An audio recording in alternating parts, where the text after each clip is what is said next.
Okay lang. Anong touch ni Jessa ang medyo para sa'yo na-excite ka? O anong ginawa niyo dun sa love scene na medyo parang may naramdaman kang kuryente or nadala ka somehow?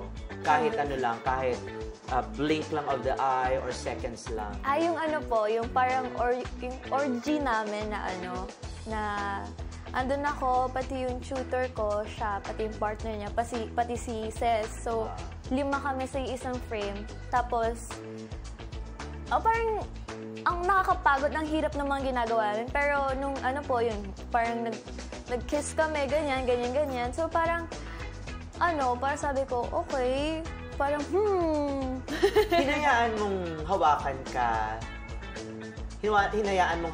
ka, sa part ng katawan mo, like sa nilikan bang ni meron ganon? Wala po. Kasi, Ano restrictions mo?